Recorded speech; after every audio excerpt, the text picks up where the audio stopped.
Chaque dimanche, à 17 heures précises, il s'asseyait sur le même banc, toujours le même, face au lac.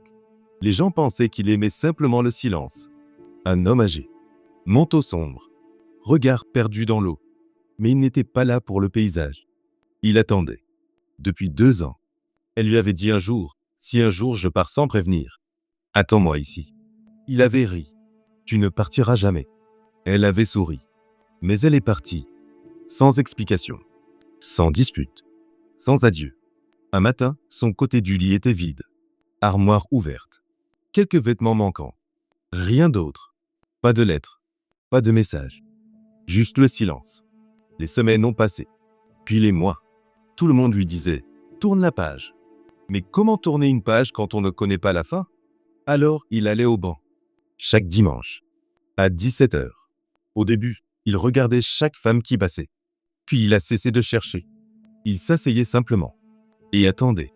Un dimanche d'automne, une petite fille s'est approchée. « Monsieur, vous attendez quelqu'un ?» Il a souri. Oui. Elle a réfléchi un instant. Puis elle a dit « Ma maman dit que quand quelqu'un ne revient pas, ce n'est pas toujours parce qu'il ne veut pas. » Il a senti son cœur se serrer. Et pourquoi alors? La petite fille a haussé les épaules. Parce qu'il ne peut pas. Le mot est resté suspendu dans l'air. Il ne peut pas. Ce soir-là, pour la première fois, il n'est pas resté jusqu'à la nuit. Il est rentré chez lui.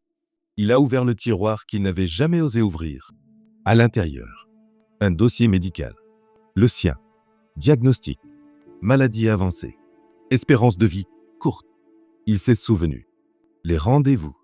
Les silences. Les regards qu'elle détournait. Elle savait. Elle l'avait su avant lui. Elle n'était pas partie par abandon. Elle était partie pour ne pas le voir disparaître. Elle avait choisi de porter la douleur seule. Il s'est assis. Longtemps. Et pour la première fois, il a compris. Elle n'avait pas fui l'amour. Elle avait fui la faim. Le dimanche suivant, le banc est resté vide. Parce que parfois, aimer, c'est partir avant que l'autre ne souffre.